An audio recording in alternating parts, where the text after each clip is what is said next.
What is going on, Agency Intelligence Nation out there? This is a voice you've heard before. Like I said, I told this on my first couple episodes when I guest hosted the show on the Agency Intelligence side of things on this network, and I said I was the best looking host that the Agency Intelligence team has. And then from then they've had Ryan Hanley, they've added James Jenkins, and the network keeps growing, and I'm extremely pleased and honored to host my own show, insurance-related show. And for you young agents out there listening to this first episode is going to probably knock your socks off. And for this to be my first episode with this guest, I'm extremely excited, and couldn't thank Jason Cass and the Agency Intelligence team for giving me the opportunity and the platform to put together the Most Valuable Producers podcast, known as the MVP podcast. My first guest, like I said, is going to be a knock your socks off type of an episode, just because I want to dive in a little bit more about Bradley. I know we always know Bradley as the insurance guy, and he is co-host of the Insurance Guys podcast with Scott Howell. So we know a lot of insurance related stuff for Bradley Flowers.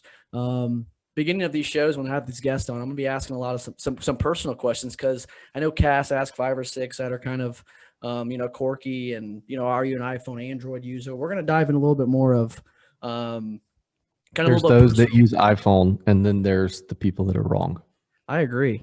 And I think Andy Matheson was on his Agency Influence podcast a couple weeks ago, maybe even a month ago. And he goes, iOS and Apple have just done it so right and smoothly, and say, here's what's coming up next, and so on and so forth, that, iPhone's just going to rule the world. And I'm sorry, I will never pick up an Android in my life, ever. Not even if there's a fire. But to get things started here, Bradley, for those who don't know you too well, which for me to say that and someone listening to this podcast, what would you say the number one thing Bradley Flowers loves outside of insurance besides your family? What's that one hobby that you love? I love grilling. What's your go-to? I'm not any good at it, but I like doing it. What's your go-to grilling Friday night? If you're having 5 or 6 guests over and they were they needed to have a good meal, what's that meal you're making? Probably burgers. I do an okay burger. Stuffed burger with onions and cheese and that whole thing. Maybe a ribeye, something like that. Nothing too fancy. I'm nowhere near David Carruthers' level of grilling. I mean, you go to his Facebook page and it's like, is this guy an insurance agent or is he a chef? Nothing like that. I enjoy the process of it. I enjoy getting better. One of the best gifts someone gave me and my wife, a big green egg, as a wedding gift. And I'm obsessed with cooking on it. So I just like trying different things on there, but nothing like super, nothing to write home about, put it to you like that. But I have to watch myself, because I've grilled out for some of our friends now, and we go over to their house, they're like looking to me for advice. I'm like, I don't know anything. I just know how to put the meat on and flip it. I don't even have a meat thermometer, if that tells you anything. Well, you should probably get one of those, because there's been plenty of times where we've had guests over recently and I have undercooked the pork chops, and I felt embarrassed going back out to the grill. See, I don't like pork, or I don't like doing pork or chicken, because if you undercook it, you kill people. So I like stuff that if you undercook it, they're like, oh, this is rare. This is good. I wanted it just like this. I enjoy the process of it. I enjoy, cracking open a cold beer, hanging out with friends on the back deck.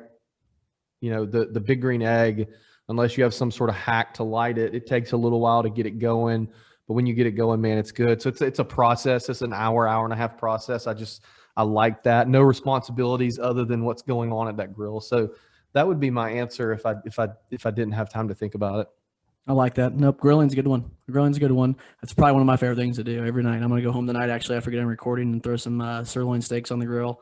I could eat steak probably 5 days a week, so that's not a good thing there. But diving into it's probably going to be more of the family related out here with this next question, which is my anticipation with people's answers. But what's your why? What gets you striving every single morning? What gets you up and going?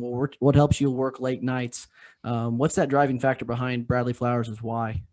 I've been asked that question a lot. Or excuse me, I haven't been asked that question a lot. I've thought about that question a lot, because every time I'm listening to a podcast and someone asks that question, I think about it. And to be completely honest with you, I have no idea. I really don't. I mean, and it may come from, I mean, it definitely is probably family and kids. I have a daughter and a son on the way. So that's definitely probably the answer.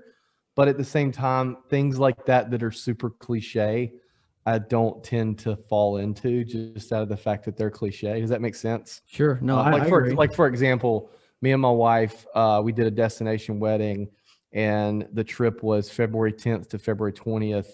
Like, most people would have gotten married on Valentine's Day. We didn't get married on Valentine's Day. We got married on the 12th. Like, it was just, like, I don't like things that are cliche. So maybe that's it. But to be completely honest with you, I don't know what makes me tick. My biggest motivator is losing, though.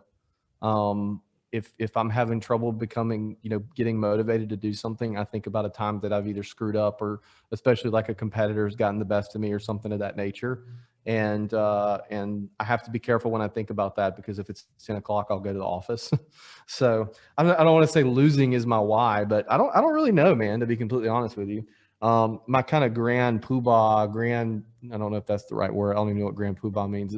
I like Great White Buffalo is I like the game of business, and I want to be able to play the game of business for the sake of the game of business. In other words, if someone comes to me with an investment opportunity, I want to be able to do it without thinking about it, just for the love of the game, not for the money. And so that's my eventual goal, is to get my businesses to the point to where I can play the game without having to worry about, let's cut this thing off. Let's slide this expense back this month so we can pay for this one. You know what I mean? Like right now we're hiring, and we got 2 or 3 people that we've got in the pipeline to hire. And I would love to be able to hire all 3 of them and say, may the best man or woman win, Right. Well, can't do that as a startup, but that's the kind of the goal. So I guess maybe you could say my why is the game of business. I'm not sure. I like that. No, we'll stay with the game of business, and I'll ask these last 3 questions at the end, because I know you're a busy guy, and I don't want to keep you too long. I can go about 10 long. You're good. Okay, we'll take that. But to go into the business side of things, you're talking about a hiring process, and since we're speaking and talking to young agents, and that's what this is about. This podcast is here to help develop young agents into seeing what the pale, stale, and male insurance agency like it is. I know Crowther says it all the time. It's like, this industry is pale, stale, and male, and things are constantly changing. Are you gonna make change or adjust, or learn from others? And when I was talking to Cass prior to the launch of this episode, Cass and I were talking about the same thing. It's like, what is it that we can do to add value to young agents? And it's kind of weird coming from a young agent. I mean, heck, I'm no spring, I'm a spring chicken. I've been here for 4 years doing insurance stuff. I don't know half the stuff you guys do. Okay. But I do know that if it wasn't for you guys, I wouldn't have learned half the stuff that I need to learn. So I think, step one for a young agent, someone just now getting, even if they are, middle-aged and just now getting the industry, you've got to learn to ask. It's okay to ask for help and learn from other people. That's what you did. I mean, I knew I had to get you as the guest number 1 on the show, because if it wasn't for you, to be quite honest with you, I would not be recording right now. And I think you could probably say that's probably the truth. But I was taking a step, just asking for help. As you look into hiring somebody, as you're right now, Portal Insurance is looking into hiring people. What are those characteristics of a new agent that you're looking for? Might be different from the old school way, mom and shops. We're just can he sell insurance? We're gonna sit him in the chair and call 9 to 5. What things are you looking for in a young agent, and what should they, as a young agent, be looking for in you? Number one thing is a good culture fit. That's it. Like, that's honestly, if you have a good culture fit, everything else probably is going to work itself out, because if they're not a good fit at what we're hiring for, if they're a good culture fit, we'll find a position for them, Yep. We have our core values are we care, because it's the best marketing strategy ever. We always play the long game. We're not worried about how it's affecting us today. We're worried about how it affects us in the long term. We take massive action in everything we do, and we always, always, always give more value than we take in every transaction. How can I give more? And that doesn't mean monetarily. It may mean emotional. It may be, we give you such a good attitude. It may be that we learn a little bit about you personally so that we can make recommendations for restaurants, little stuff like that. But we try to give more value than we take in every single transaction. And typically the people that haven't worked out did not fit one of those 4, if not all 4. So number one for us is fitting in with our company, adhering to our, being embodying our core values. If they don't have all four, we don't hire them. So that's from an emotional standpoint. That's kind of what we're looking for. Number two is we're looking for people that buy into our mission. There's plenty of agencies in Mobile that will pay you more than what we can pay you, or what we will pay you in the short term anyway. But we're looking for people that are long-term thinkers and understand the value of being a part of this, and understand that we're offering things that other agencies aren't offering. I'm empathetic to the fact that people aren't, the far majority of people that work here aren't going to work here forever. Sure. But you like that, but you like that as an owner of a company, right? I appreciate the fact, like, my goal is to make, I tell everybody, like, there's about an 85% chance you're not going to work here forever. So what I want this to be is the best jumping off point for you ever. And we're going to, that's our goal. And so you're getting things culturally that you're not getting elsewhere here. So we're looking for someone that understands that and is not just after a dollar. If you want to make $60,000 a year out of the gate, but in 20 years, you're going to be making 65. There's plenty of places that'll do that. But if you want to come somewhere and make 40 out of the gate, but 10 years from now, you're making 240 and you have some sort of ownership in your book, Portal's the place for you, and you have a personal brand to boot with that'll help you your entire life. It's the other thing that we do. We help people build their personal brand if they want to. It's not a prerequisite. And that's something that they can leverage down the road. So just someone who understands all that. And then, kind of lastly, I'll go through real quick because I think it'll be valuable to your listeners. Our hiring process was born out of a lot of not so great hires, and quick hires. And I had to hire this person because they had a license and could fog a mirror, which you have to do as a startup agency. So our hiring process is, all applications are submitted online, even if you're somebody I know. I still send you my link and say, hey, will you fill this out online? They fill that out. They upload the resume. They get an auto response. It's an email interview is what we call it, and there's 4 questions on there. Okay, they respond to that, and they have to put a specific subject line in the subject line. Otherwise, we don't open the email because that shows attention to detail. It's a trick I learned from my buddy Mike Stromso. There's one question of the 4 that if they answer it a certain way, I don't reply. And I'm not going to say what it is because probably 20 years from now, it won't be relevant. It might, the status quo could change, but there's one question on there that I'm looking for a specific answer to. If your listeners want to know, I'll drop my cell at the end of this and they can ask me. But sure. So then we do a phone interview. That's a 15-minute interview just for me to fill you out. There's really no questions on there. It's, hey, tell me about yourself. And usually they do most of the talking. If they don't do most of the talking, usually I don't move forward. They have to be personable. And that's coming from somebody who's an introvert at heart. So then we do an in-person interview. That's just one-on-one with me. After that, we will do a DISC assessment and a sales IQ assessment. That returns me 68 pages. I know things about you that you probably don't want me to know. That you don't know. And then at the end of that assessment, it gives me questions to ask you and what to look for in your answers. Not necessarily what you answer, but what to look for. So that's that's a lot of people get stopped at that point. Something similar. Is it something similar to like the Myers-Briggs? It's a DISC assessment and a sales IQ. Laura Bruno is a consultant that I use. Those of you that listen to the podcast probably know her, but Laura Bruno, she does that. It took her a while to sell me because it's not the cheapest thing in the world, but she saved me from making a couple bad hires. I think it's like $300 an assessment or something like that. Anyway, so I do that, and sometimes I do that if I really like them. I do that after the phone interview, before the first interview. If I'm not so sure, I'll do it after the first in-person interview. So that's 2 tests. And then the last step, sometimes I'll bring people in for another in-person one-on-one with me if I'm not sure. I did that with this last guy we're talking to.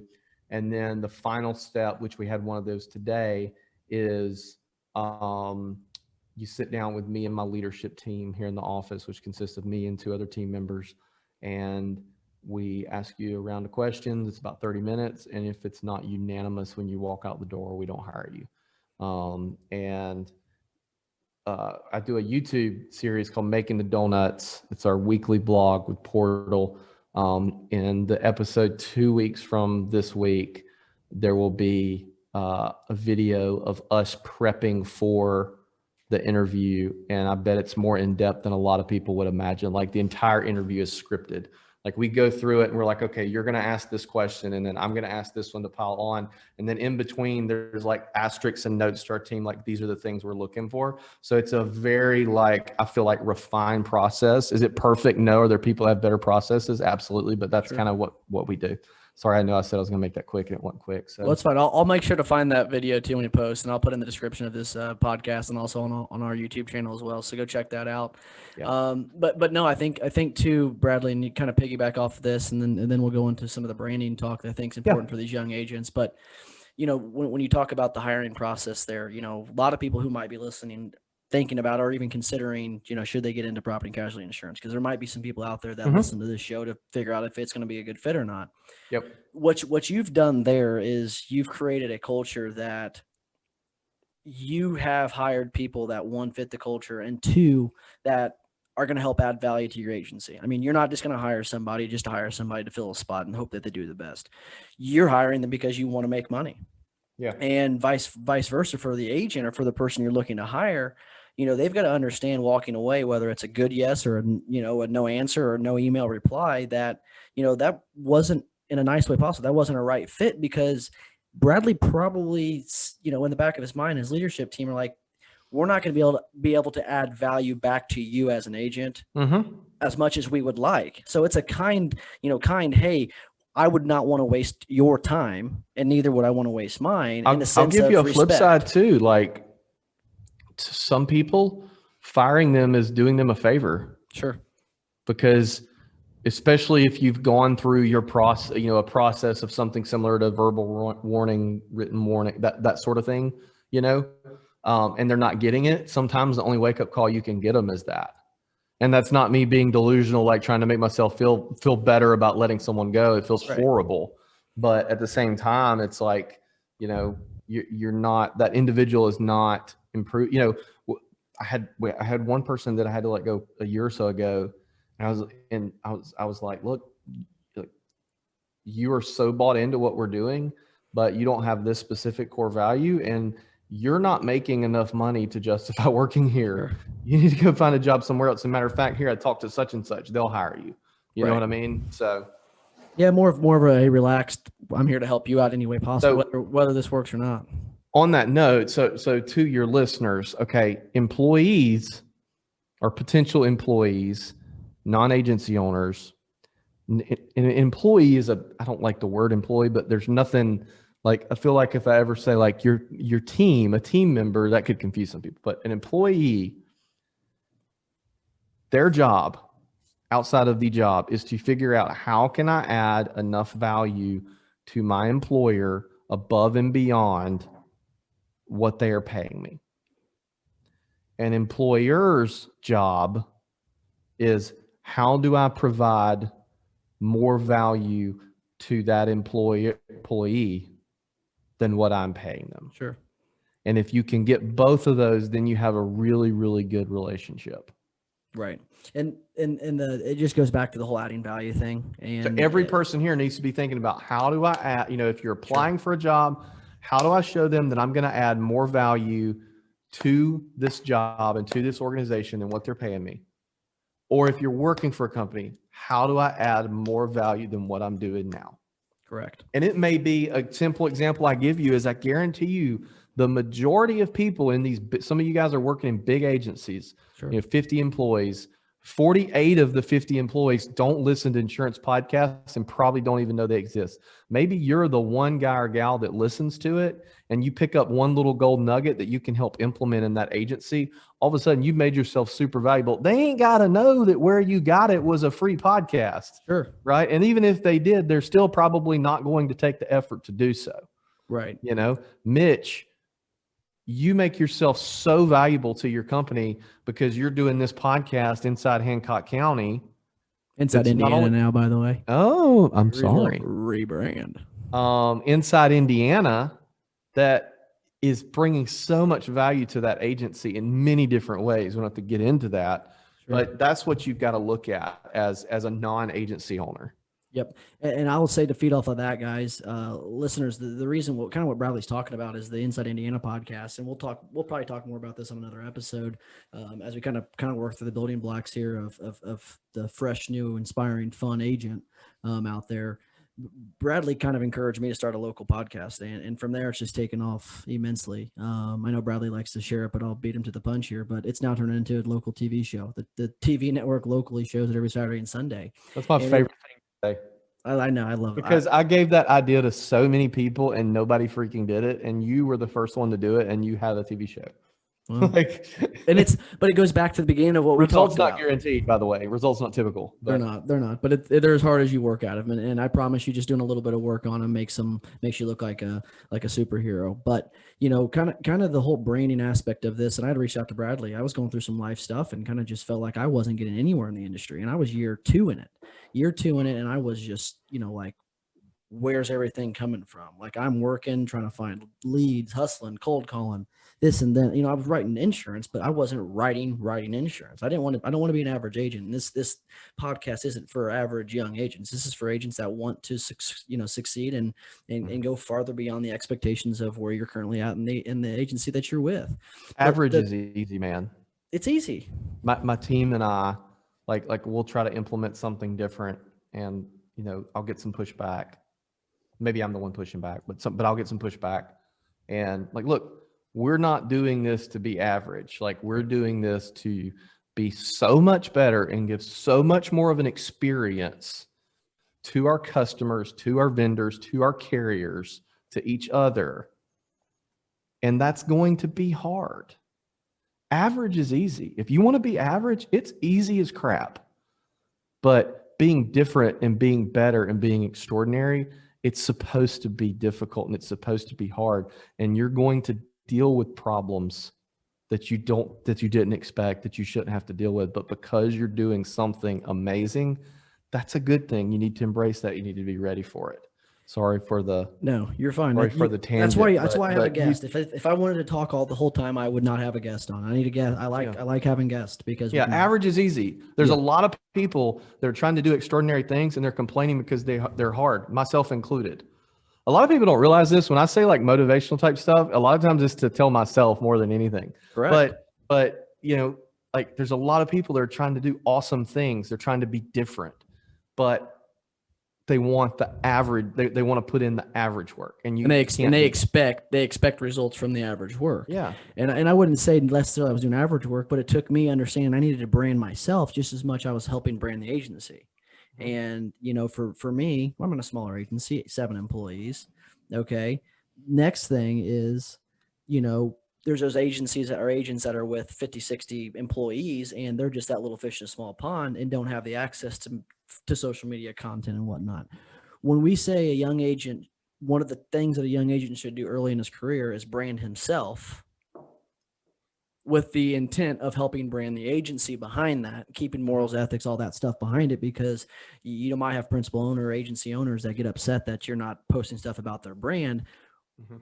What's your advice on that, and why is your personal brand so important, and what's ways that young agents out there can do this without interfering with the brand of the agency and causing chaotic mess with the owners? Yeah. So, I've been in those shoes. Now for me, the agency owner was a corporation. That comes with its own set of challenges. It's easier in some ways. It's harder in some ways. That's kind of like an age-old question, man. That was one of the first podcast topics we did. I love it. Who was the guest on that? I think it was Jared Bellman. It was Jared Bellman. That was an early episode. Shout out to Jared. So number one, personal brand is just another word for reputation. Sure. It's been argued, it's been documented, like it's the 100% truth. Okay.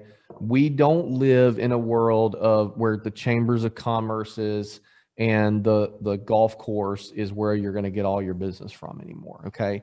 You're going to get your business from this device right here, this phone that's in my hand that is plugged into the wall and I awkwardly tried to hold up. That's the world now. That is like, people are like, well, these kids on these phones, it's not real life. No, there's more freaking real life going on there than there is going on in this room. Like you and I, you're in Indiana, I'm in Alabama. We would never have a chance to know each other had it not been for both of us trying to build our personal brand. Sure. So it's been argued, but it's the truth. Personal brand is your reputation. It's the 2021 version of your reputation. Okay. So what you're talking about when you're talking about your agency not allowing you to build your personal brand, take the word personal brand out, put reputation. So if you're in 1994 or 2005 and your boss tells you can't build your reputation, how would you react to that? You'd be appalled. So you have to look at it that way, number one. Number two, yes, you have to approach it from an empathetic standpoint. You have to understand where they're coming from, and you have to dance around a few things when you're doing that, okay? So the number one thing I would tell you is be 100% upfront. Don't try to do anything sneaky, shady, or anything like that, okay? Understand that the reason that agency owner doesn't want you building your personal brand is it gives you leverage against them. Understand that the ultimate reason that you're doing that is to give yourself leverage in the marketplace, okay? But what you have to do is you have to come from both sides have to come from a place of understanding, and you just have to sit down and talk about it to them and figure out a way to make it work without making it work. Sure. Excuse me. Figure out a way to make it work without making it 100%, doing 100% of what you want to do. Sure. Okay. So what I mean by that is when I was at Alpha, which was a company I worked for, I can say that now because I'm out of my non-compete. Like I only got to do congratulations, by the way. I only got to made it out without getting sued. I can only do about 50 to 60% of what I wanted to do. Okay. Sure.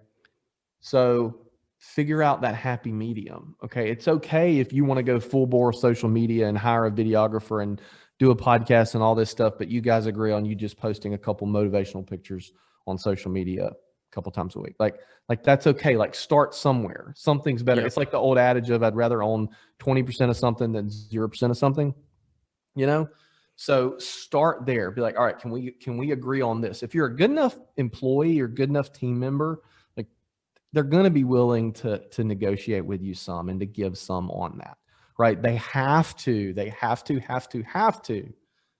understand that there is power to social media. Sure.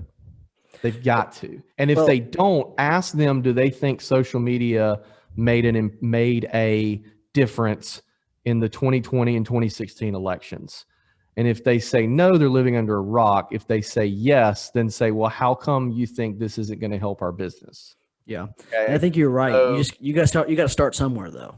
You got to start somewhere. And if you still are coming up against a brick wall, then you know the answer to that. Yep.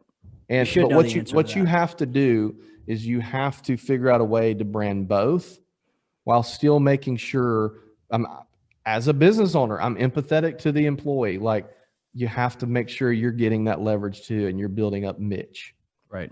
Yep. And we got couple more or two small questions. Yeah. And we're trying to cover a lot in a short amount of time. If anybody wants me to expand on that, just reach out to me. We'll have you back on again. We might do some Facebook Live events or something to get a group together to see if they have any questions or whatnot. But you'll look back at some of your content too, and you probably just as much as I look back at a Facebook member and you're like, wow, I really posted that piece of content. That was absolutely horrible. Every day. But you've got to start and you'll become so creative. I've became more of a marketing creative genius than I ever thought I would ever be. And, I still come up with creative different ideas every day because they just flow the more you start staying consistent with it. And that's what you've done. Quick advice, I guess, for young agents, or if you could look back at Bradley Flowers when you were 23, 24, 25, 26, and if there was one piece of advice you could give Mr. Bradley Flowers back then, what would it have been? It's all going to work out.